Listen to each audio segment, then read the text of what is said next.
Hello and welcome to Guy Logic. My name is Temko and today we are taking a look at a game called Decisive Campaigns Barbarossa. Now, if you are a history nut, you might know that Barbarossa is the German code name for the campaign to attack Russia in the Second World War, which is what this game is all about. It is the third game in the Decisive Campaigns series by developer VR Designs. And we're going to take a look at it and see if it is any good at what it does. Now, it is important to note when looking at games like this that these games are not designed to be a grand strategy game much like Total War or anything like that. No, these games are designed to be as accurate as possible and as detailed as possible reenactment of a war simulation game. They're wargaming games. As such, you have to look at them from a slightly different side. This doesn't mean that you have to look at them with a softer look or you have to forgive mistakes or bad design decisions, but it does mean that certain design choices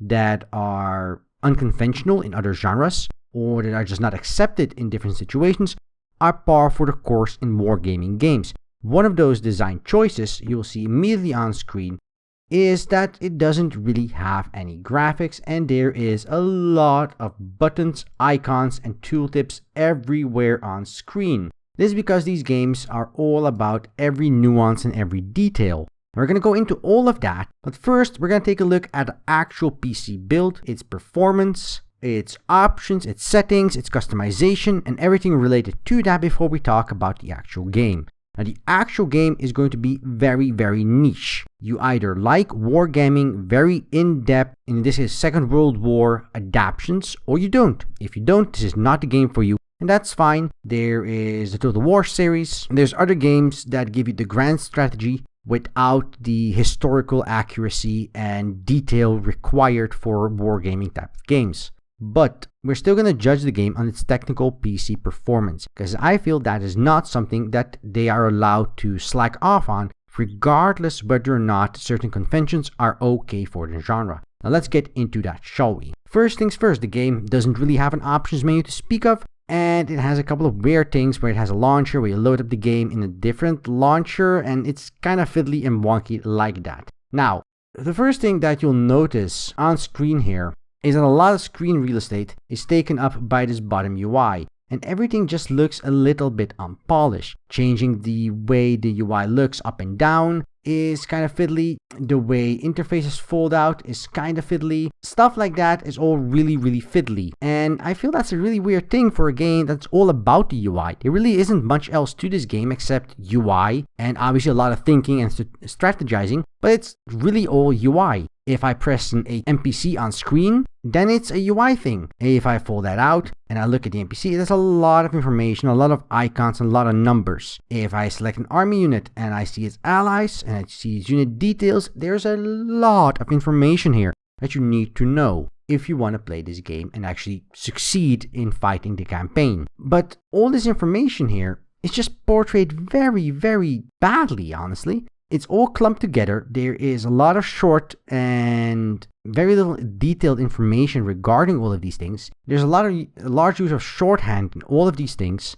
And the tooltips are extremely extended, but they only give very limited information regarding things. Now, there is a very extensive in-game tutorial that explains a lot of things, and there is a 300-page manual that comes along with the game. But honestly, a 300-page manual for a PC game is just not acceptable. Yes, it's great that you included that. Cool. Make better tutorials. That actually helps people. And obviously, this is a very niche genre. And the people playing these games play these kinds of games. So they're very familiar with all the contrivances and systems in place in these games. And we do have to give some slack to the developer for these games because they're building a very specific niche title with very limited resources. So we can't expect them to pull off things like a Blizzard or an EA could do with the limited resources they have. And most of those resources aren't actually used on building the game. In a technical sense, those resources are then used to build a more accurate portrayal of history, using documentaries, using information, lots of scientific information, lots of archaeological information is used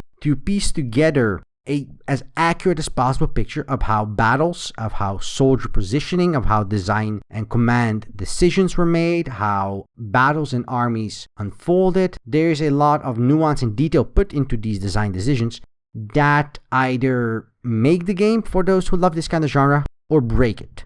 Again, that does not forgive the very, very poor UI and build-up. A good example, if I go to preferences or anything of the sort, is that the resolution options aren't there. There's no resolution options. You can scale it up to 125% DPI, which doesn't look good at all.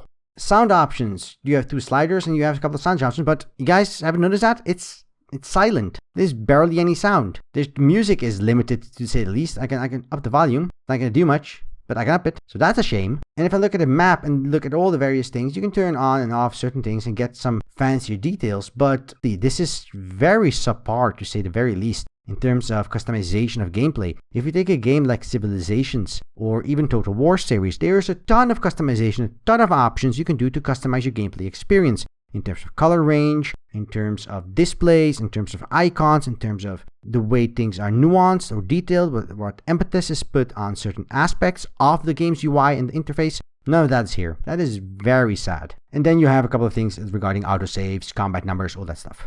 So PC-wise, the game is very poorly built, I feel. The PC port just isn't that great, and there's better games even within the wargaming genre that do it better, but there are so many games that do it within the general genre of grand strategy that just do it so many times better. And they've done so for years, so there's really no excuse for a game to muck it up this badly, honestly. So there is that. Now, having said that about the PC port and about the PC build, what about the game? Is the game any good? Now, as I said at the beginning of the video, if you enjoy the wargaming genre, the very detailed, in-depth aspect of wargaming, this game is an absolute phenomenal addition to the Decisive Campaigns series. It portrays the German invasion of Russia, and it does so over the entire width of the Eastern Front. Now, if you're unfamiliar with World War II, the Eastern Front was many times larger than the Western Front. The ones we know in movies and D-Day and all that stuff, it was many times larger. Just the battle around Stalingrad or around Leningrad back in those days were humongous battles that took up years of continuous combat. And this game tries to portray that based on information we know about the way the war went. In the previous Decisive Campaigns, you were a lot more focused as being the logistics guy, so to say. You pointed armies where they should go and they fought battles, and that was really it, more or less. You obviously had to do a lot of decision making, and the game was unforgiving to mistakes. It didn't tell you, oh, are you certain you should attack there? No, if you wanted to attack into a tank brigade with your infantry, you could.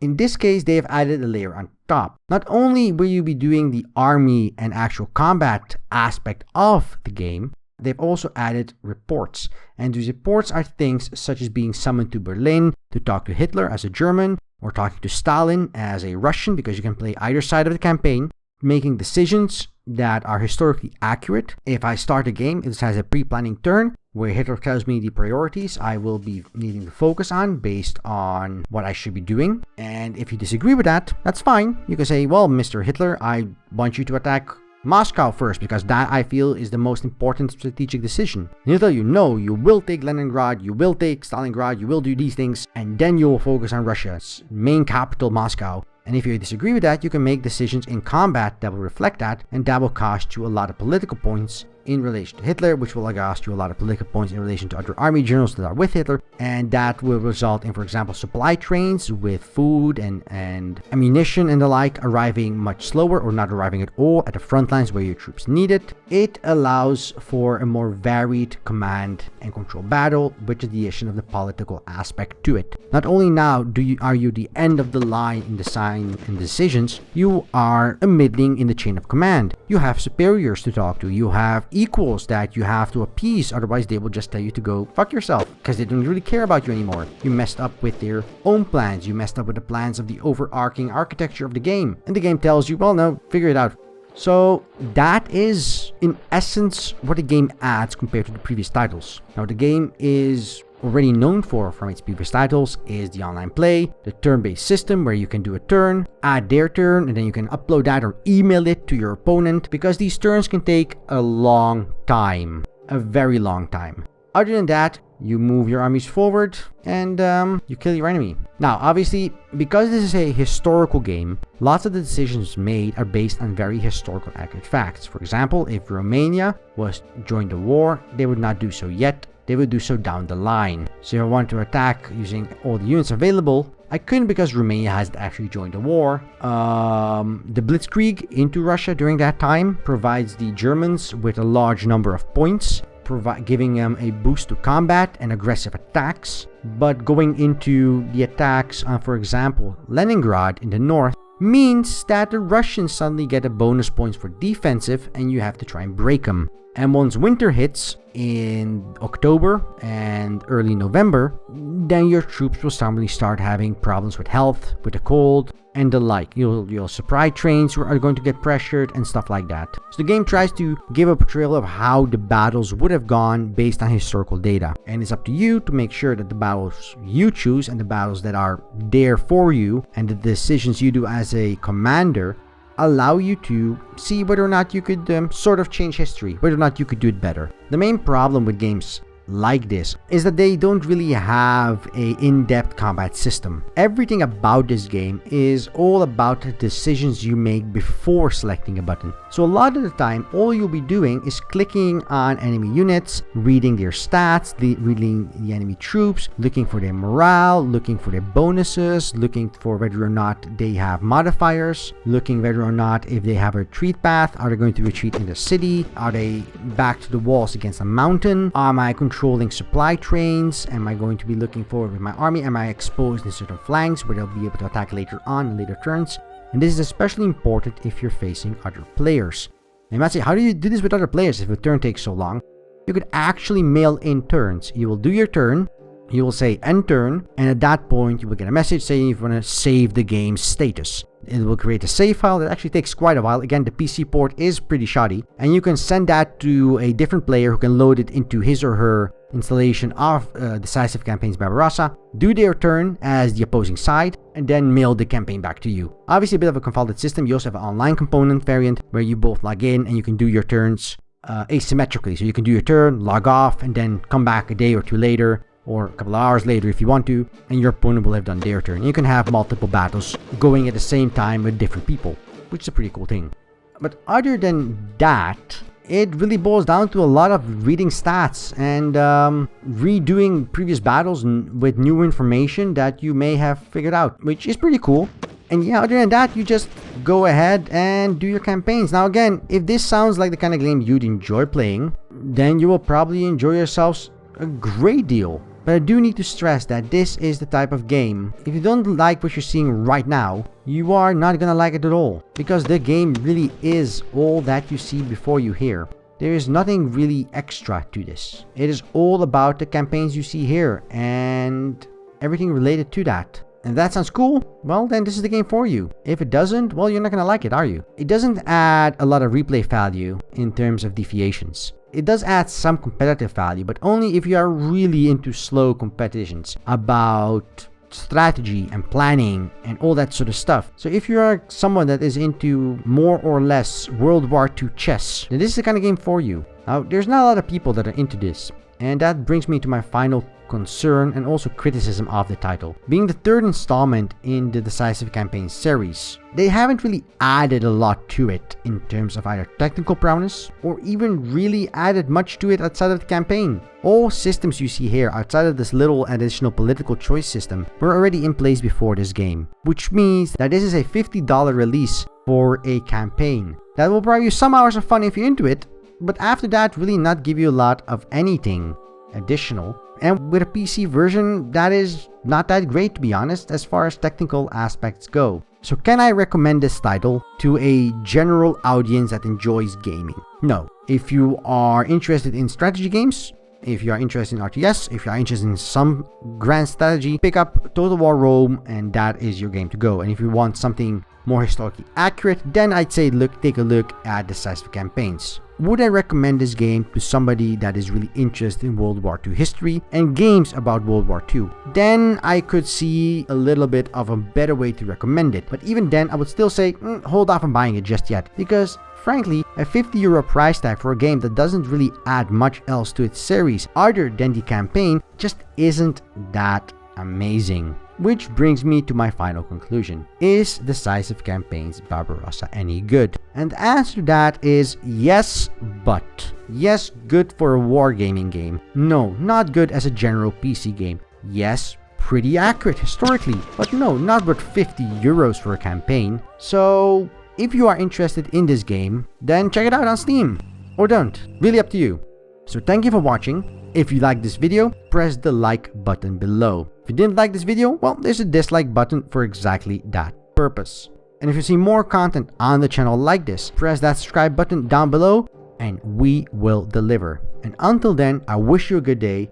And until next time, right here on Guy Logic.